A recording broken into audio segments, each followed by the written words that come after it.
I think people like gold because it's stable. It's not going to go away, as we talked about earlier. It's not corrosive. You always have gold once you've bought it. We want to represent figures of our world in gold. We want to immortalize them in gold. I'm Carol Woolton, the voice of jewellery.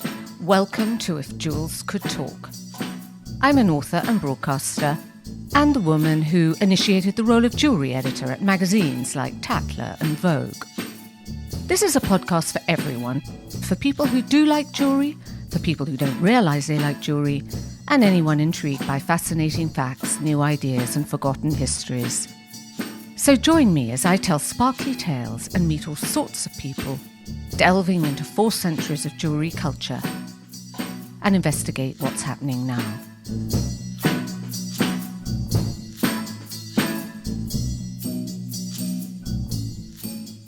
Today, as gold prices hit an all-time high, they are over $3,200 per ounce, it's obvious that investors are running to a safe haven amidst global uncertainty and market turmoil. And this is something that humankind has always done. But gold is much more than a haven for wealth. It's the history of an obsession which has played a role at every stage of human history. It's motivated societies, determined the fates of kings, inspired works of art, adorned rulers for centuries with gold crowns who've also stamped their likenesses on golden coins. So I thought it was a good moment to explore the power and the splendour of gold through a new exhibition. So I'm delighted to have today Matthew Yokobosky, the Senior Curator of Fashion and Material Culture at New York's Brooklyn Museum, with us today. Thank you for joining us, Matthew. Oh, thank you so much, Carol.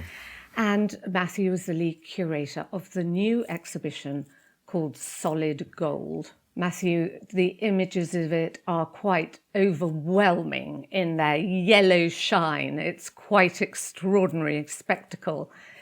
And I wondered, as you've been curating it, what do you feel gold has symbolised to people? Gold has taken on many different forms over its 6,000 plus history that we've engaged with gold. But one of the stories that struck me early on in my research was that there are many stories handed down where they describe how in times before science, when our world was a little bit more mystical and alchemical, people believed that gold was the product of golden sunlight and water, because they found nuggets of gold in riverbeds and streams. And once that idea took root, it continued even though we were mining gold in many other different ways.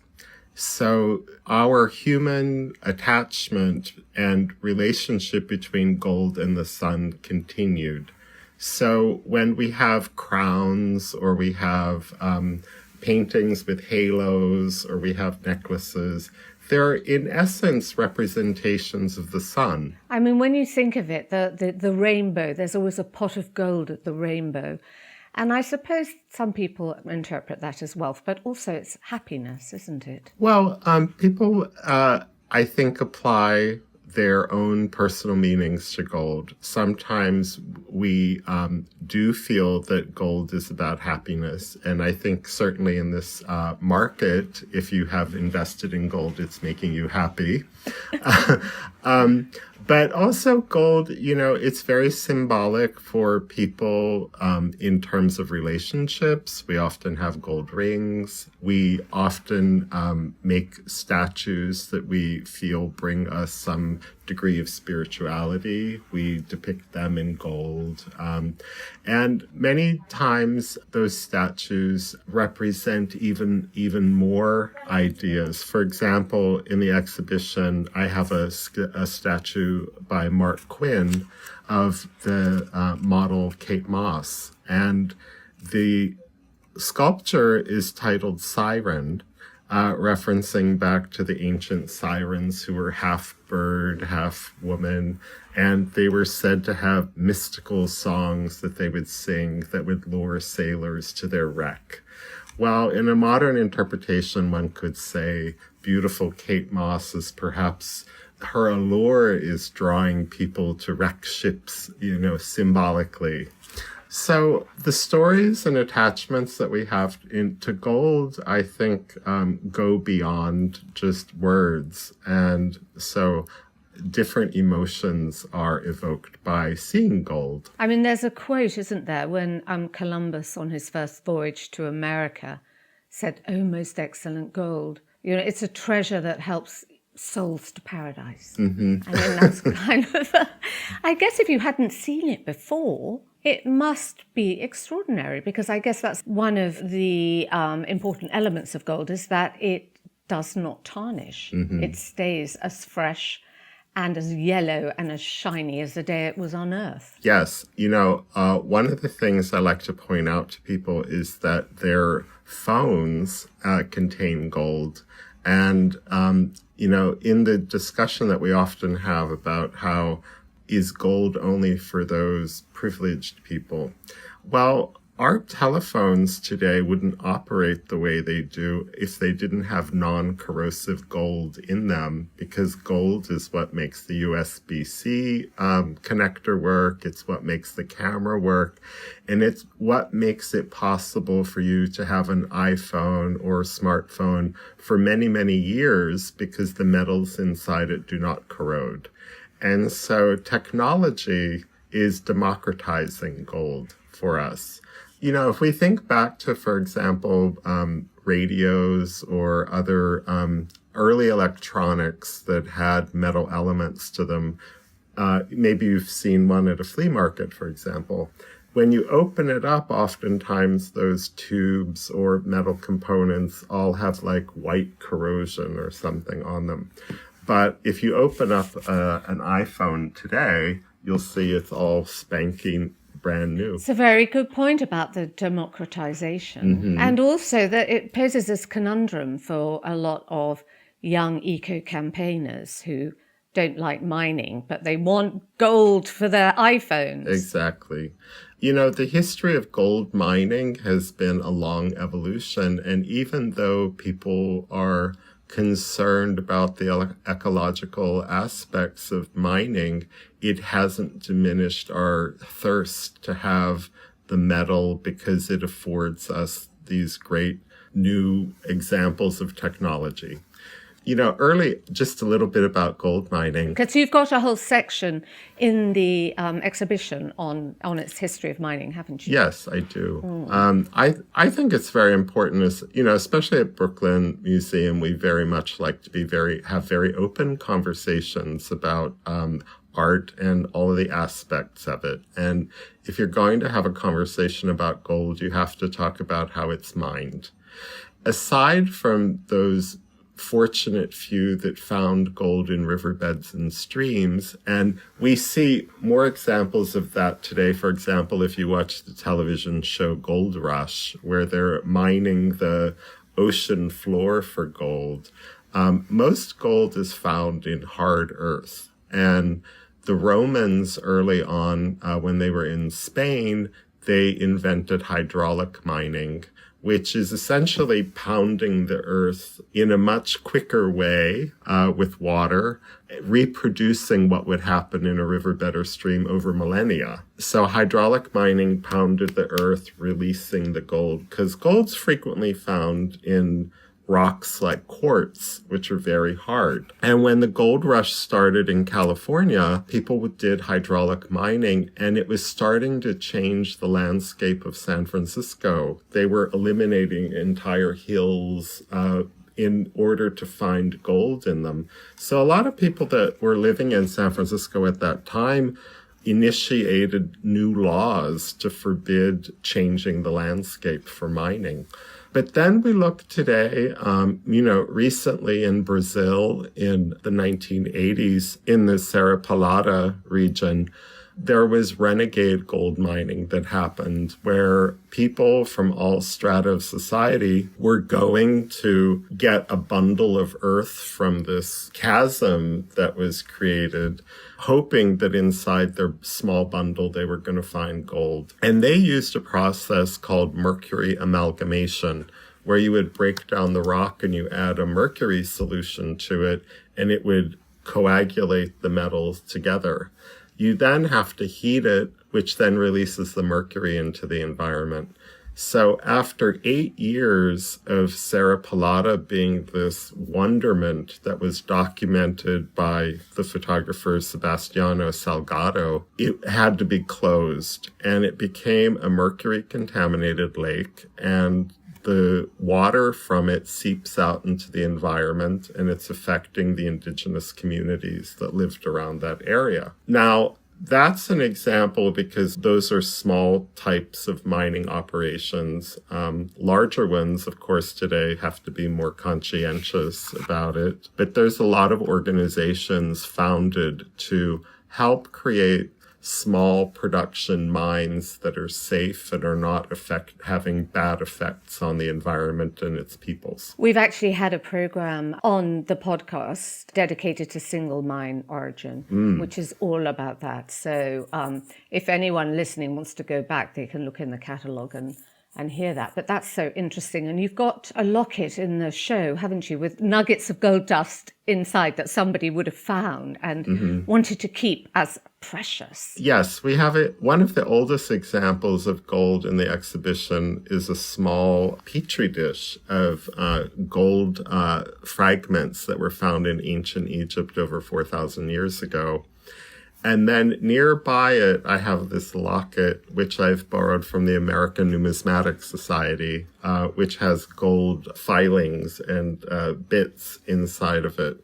You know, not every culture has heated gold and made it into coins or other objects. Some cultures just work with the gold in it's the form that they find it in or break it into. And so we have this locket, and then I also have examples from our permanent collection of gold dust boxes from West Africa. So in certain parts of West Africa, they use gold dust as the monetary form, and they are weighed on these scales with these different objects, which are called gold weights. So we have a very beautiful collection of gold weights in our permanent collection. So gold dust is one of the very finest forms of gold, kind of unmanipulated. What I was interested about, which I didn't know, was your Brooklyn hoard of gold. So that's 180 pieces from the Hellenistic period. So how was that hidden and how was it found? So that came into the Brooklyn's collection about 100 years ago in the early 20th century. And I should mention that our exhibition is celebrating the Brooklyn Museum's 200th anniversary. And we were really trying to find a medium or a theme that crossed all of the departments in the museum. And so gold was able to span all 18 departments of the museum plus our library. And so in working with our Egyptian Near Eastern department, I was able to bring out our Brooklyn hoard, which was, hoards, oftentimes when you hear the word, you think it was one group of material that was from one person buried and then discovered at some point later, the most famous one being the Bactrian hoard, perhaps. Our hoard was found in southern Turkey, and historians looking at it believed it was a culmination of objects that were put together and then buried at some time. It includes beautiful things like gold acorns, which were either used for necklaces or bracelets. It has gold cicadas. It has very beautiful gold flowers. And some of them were the type of gold flower that you might have sewn onto your tunic at that time to create kind of a necklace-like effect. Or there are larger, very fine, like gold foil flowers, which would have been used, for example, on a diadem for a burial.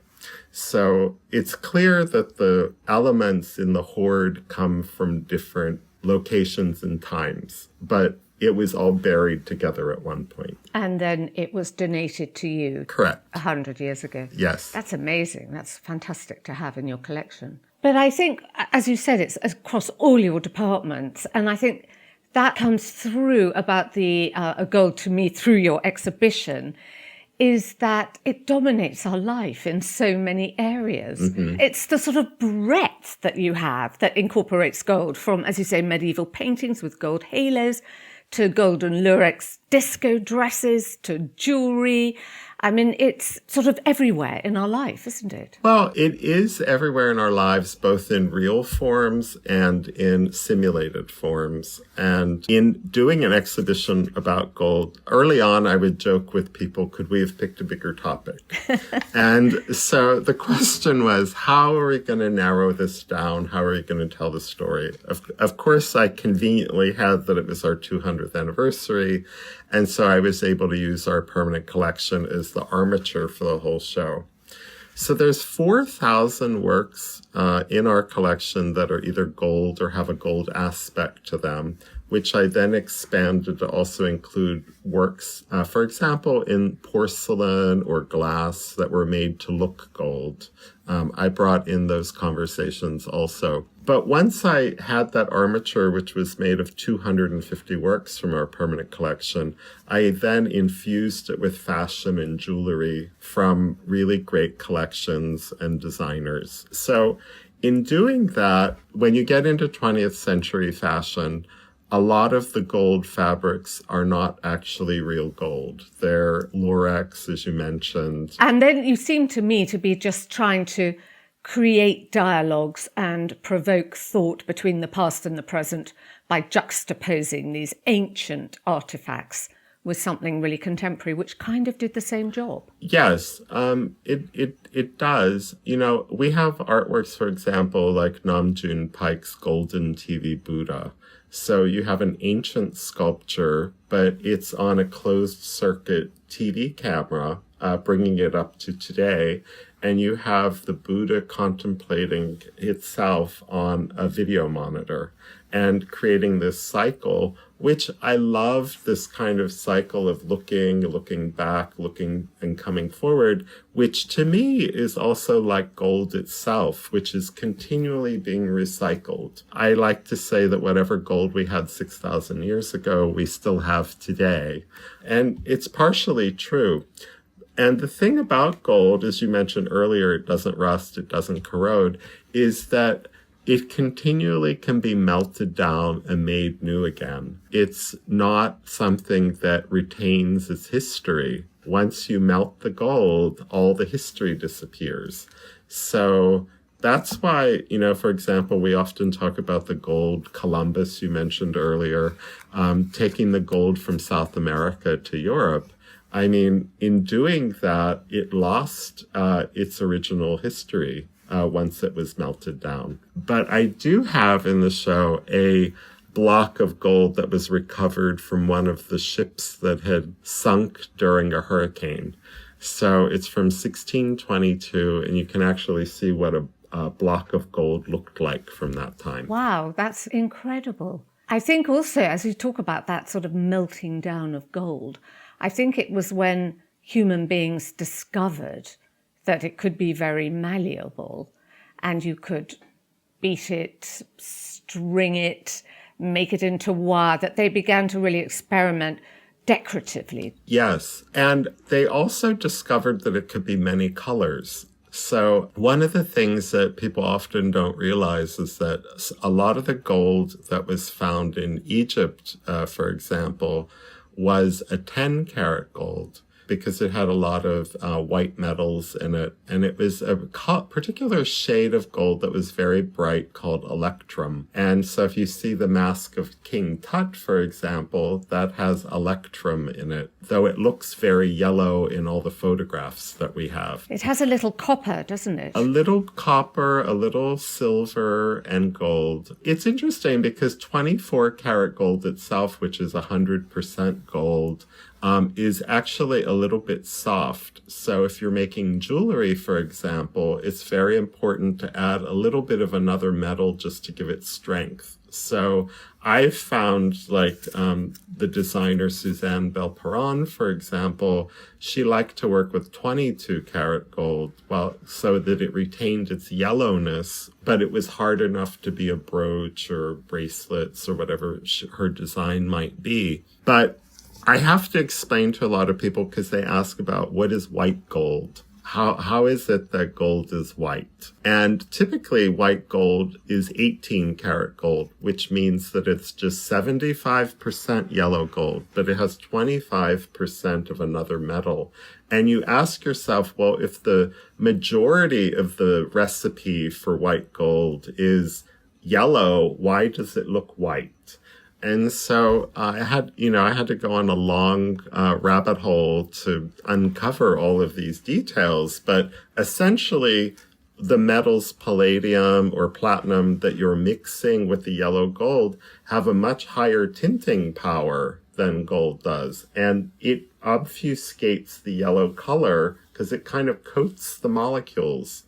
And so that's how you end up with white gold, which then allows you to do things like adding copper to create pink gold or rose gold, or adding chromium to make green gold.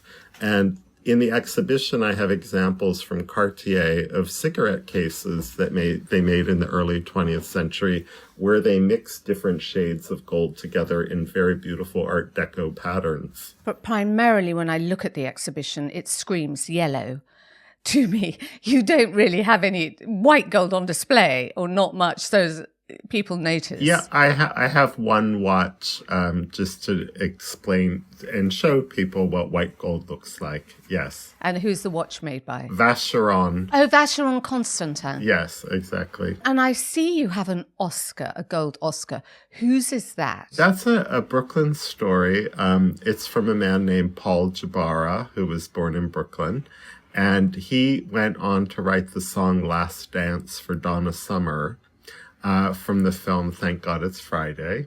And for that song, they won the Oscar for Best Song, they won the Golden Globe, and they both won Grammy Awards. So I'm showing all of those, plus the gold records that he received for that song, as well as he wrote the main event for Barbra Streisand, Enough is Enough for Donna and Barbara's collaboration. And then he went on to write the kitschy song It's Raining Men, which also received a golden record. That's amazing. So you've got gold in the exhibition representing achievement, how we use that in our vernacular every day. Yes. Go for gold. Go for gold. It's in a section called Crowned, from Egyptian kings to hip-hop queens. In that section, we talk about crowns. I also talk about, for example, the laurel wreaths that people used to wear at ancient Olympics. The Brooklyn Museum has one of 4 known fully extant gold laurel wreaths in our collection. It's so rare. That was for victors, people who triumphed in ancient Greece. Correct. Or they also wore them for social occasions. But when I was watching the opening ceremony of the Olympics this past summer in Paris, I saw Aya Nakamura come out in this gold feathered dress. And I said, oh my God, I have to have that for the show. So I got in touch with Dior Heritage. It turned out that Aya Nakamura, who's the biggest Francophone musician in the world today, got in touch with Maria Grazia at Dior and said she wanted a gown that referenced the Golden Phoenix. And we've had several looks in the show that reference the Golden Phoenix. And in this particular instance, they worked with the House of Lesage in Paris and made these gold-leafed rooster feathers, which were then all hand-sewn onto the dress. And that's what she wore, and that's what we have in the show, and it's amazing. What were the feathers made out of? Were they gold foil? Or? They're gilded rooster feathers. So actual rooster feathers. How amazing. Mm-hmm. Yes. That must have taken hours. Yeah. Hours and hours. They had posted an Instagram video at one point showing the production of it, and it's pretty extraordinary what they do. I mean, this is why couture is such an extraordinary means of expression, and why those skills continue to be in demand. Was it heavy? Does it feel heavy? Oh, it's interesting. For this particular exhibition, I get a lot of questions about if a dress is heavy or not. This one, since it's gilded feathers, it's not as heavy as, say, for example, there's a Balenciaga gown in the exhibition made from thousands of Tyla beads. And these Tyla beads are small square beads that have 2 holes in them, a little bit like the links that you would have on a watch band. Balenciaga made this gown from these Tyla beads, which are 99% glass and 1% gold. But it looks like the whole bead is gold. And so the illusion when the gown was finished is that it looks like the woman is wearing this column of liquid gold. That particular dress weighs 45 pounds. 45 pounds? That's a workout in a dress. It is a workout in a dress, but, anything for fashion, right? I was actually just talking about the St. Edward's crown that is used at the coronation here, the gold crown. Mm-hmm. And that's 5 pounds of weight. You think that's heavy, but 45 pounds. 45 pounds. Yeah. Well, at least with this particular gown, it has shoulder straps, so it has a little something to help keep it up. Uh-huh.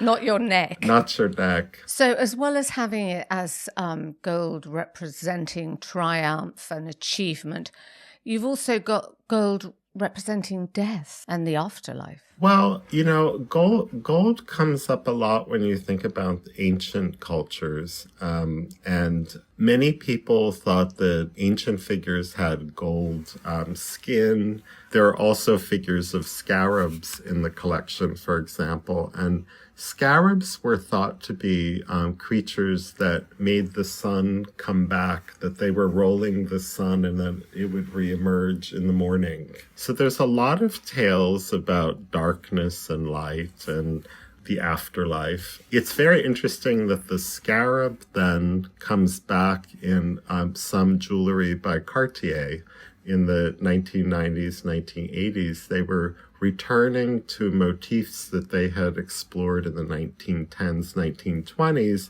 when there was this big revival for Egyptian jewelry when they found King Tut in Egypt. So we have examples of the scarab bracelet, for example, in the exhibition. And you have a sarcophagus lid inlaid with gold. Yes.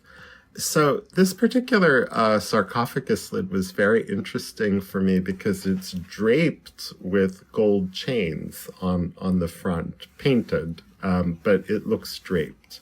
And I was looking, as I mentioned earlier, for conversations between our permanent collection and contemporary fashion. And it occurred to me that there were a lot of fashions that were designed using draped gold chain. So, for example, Azzedine Alaïa in 1989 designed a gold chain dress for Tina Turner for her Foreign Affair album launch.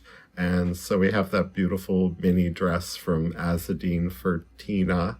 I also have a group of dresses that were designed by a New York duo called the Blondes.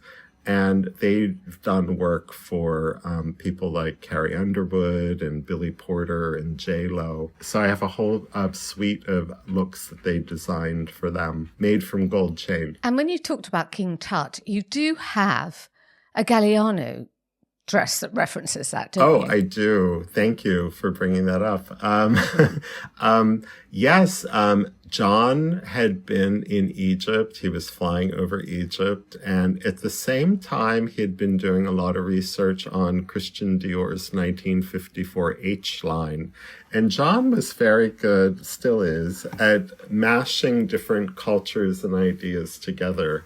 So he mashed Egyptian motifs and this H line and created his 2004 landmark collection, which is just so stunning and tall. Each of those looks had this length to them, the way that you would feel that you would experience someone who was very regal and royal. A goddess. Goddess. Yes, exactly. And one has a replica of King Tut's mask. Yes, it's a headpiece designed by Stephen Jones, who has worked with John and Dior a lot. And all of the headdresses in that particular collection were done by Stephen. There was one, it was very interesting. It looked like it was a square cube that the model was wearing, and they had actually taken her hair and pulled it over a form, so it looked gold. And he, of course, for when we were showing that look in the show, he had to create an illusion of it for us. So Stephen's so terrific. I love the fact that you've got gold discs and jewelry from the first millennium next to grills and fronts that people wear now, the kind of hip hop jewelry. Yes, I think it was very important for us to have things from hip hop. I have door knocker earrings in the show, and grills were something I had to learn a lot about because I don't wear grills. So I did a lot of reading about dentistry, and there's a long history of using gold because it's biocompatible. And it allowed people to do work on their teeth from ancient times till about the mid-1960s, 70s, when dentistry had perfected porcelain teeth. At that point, people stopped pretty much having gold teeth. But then in hip-hop, they liked the look of it as something very blingy, that you could have a golden smile. So in our ancient pre-Columbian collection, we have gold pendants that are a little bit like suns. They're round, but they have faces that are smiling, and they have gold teeth. And I love the idea that we could bring these ancient gold smiles up to the present with grills.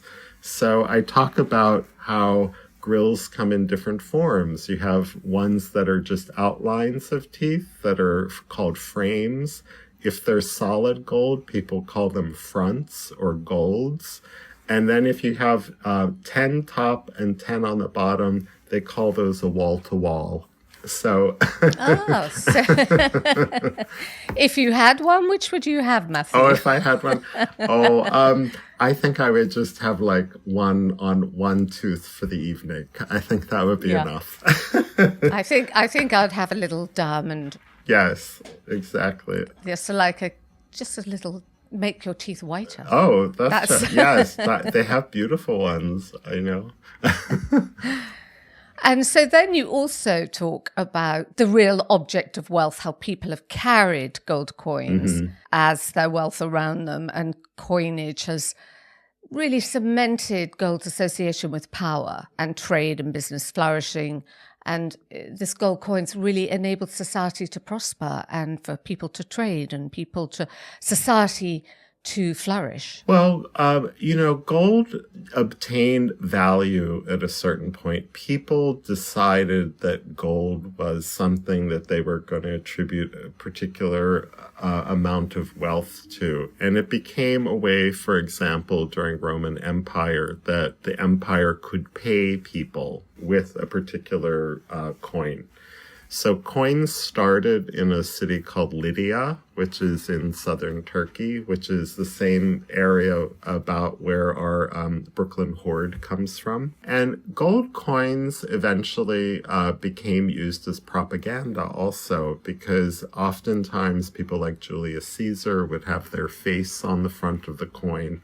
And this was before the invention of newspapers and magazines, so it allowed people to know who was the ruler of a particular empire by their image, which of course was idealized on these coins, as happens. There's a great scene in the film Cleopatra with Elizabeth Taylor where Richard Burton looks at her and says, "Oh, are those coins of Caesar?" And she says, Yes, I have many, and she's wearing a necklace that's made out of over 100 gold coins of Julius Caesar. And you've got one of the necklaces in the show. I have the prototype of the necklace. In one of the scenes, she wears a gold necklace made from flies, golden flies. And it was made by a company called Joseph of Hollywood, Eugene Joseph and Joan Joseph. And they were known for doing a lot of the jewelry that you would see in what we call today sword and sandal movies. So if you use real gold in film, it's actually so bright that it actually can overexpose the film. And Joseph of Hollywood invented this matte gold finish. So when they filmed it, it looked like gold, but on set it was muted. So I have the prototype of her gold fly necklace in the exhibition. That's so great. And then you've got a lot of jewelry, ancient, modern, flipping through the cultures, civilization, ages, and the way people worked with gold. You've got Suzanne Belperon, Alexander Calder. I do. Alexander Calder is very interesting modern sculptor. He invented the mobile and the stay-bill. But when he was little, he used to design jewelry for his sister's dolls. And then when he became older, he designed necklaces for his wife as well as his patrons like Peggy Guggenheim. And there's letters that he wrote where he wanted to make a necklace, but because gold was expensive, he would ask someone to help him make the necklace. So there's not that many gold. There's a lot of silver, but there's not that many gold Alexander Calder necklaces. He used bronze, didn't he? Didn't he like the Bronze Age spirals that he replicated or was inspired by? Yes. He did use a lot of bronze, and he did a lot of curls also. But I love that it's kind of a little bit of a continuing history, because earlier in the show I talk about Klimt.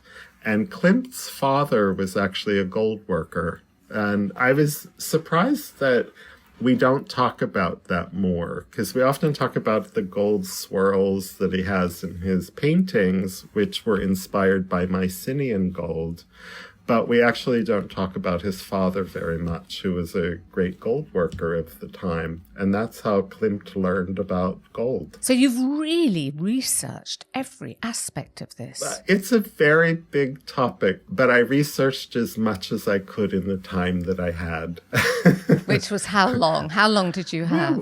I worked on the show about 20 months. Oh, wow, that's quick. Once I get onto a topic, it's all I can think about 24/7. So now with Bitcoin coming in and computerized money, what do you think the future of gold in our lives will be?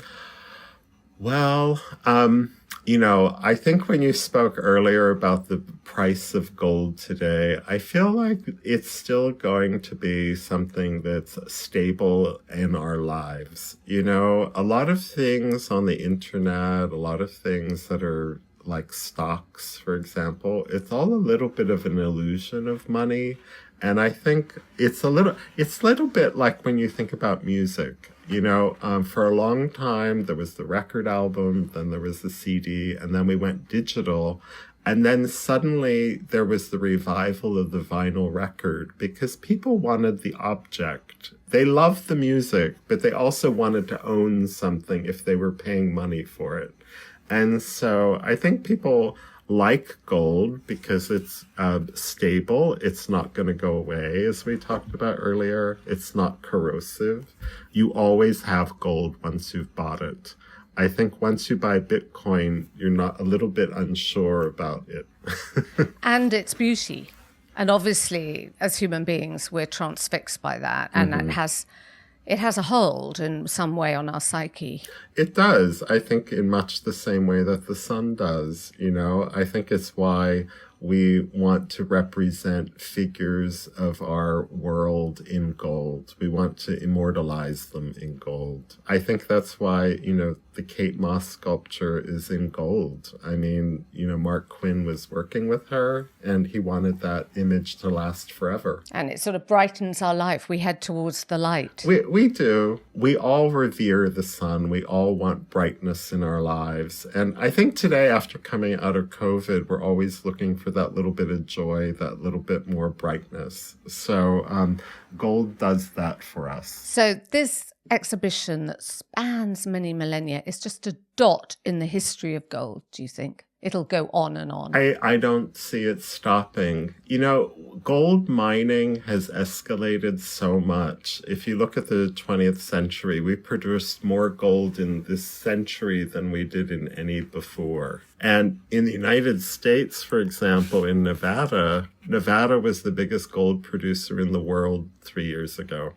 And it changes, of course, because gold deposits in the world get mined and then they're gone, and then you have to move to a next mine. A gold mine lasts 20 to 30 years, but then you have to go to a new one. So I don't see our thirst for gold diminishing. As long as the earth produces it. Well, we seem to be able to keep finding more and more. So, yes, the earth births the gold. And I have to ask you, is there a favorite object of yours in the exhibition? When I work on an exhibition, I always feel like they're all my favorites. But I think probably in terms of talking about the exhibition, I've probably spoke most about the Mark Quinn sculpture, which I did today. Yeah, because it encapsulates the whole exhibition. It's got elements of everything in it. Yes, it references ancient poses and it references today. Very much so. Well, lucky people in New York can get there easily. The rest of us will have to get there before July to see it. And I just hope as many people as possible get to see it after your hard work. And it is so beautiful. And many congratulations, Matthew. And thank you for sharing it with us. Oh, thank you so much. It's such a pleasure. And good luck with your book launch. It's so terrific. Oh, thank you. Thank you. You. If jewels could talk, and the ones in your exhibition do talk. Yes. Thank you very much.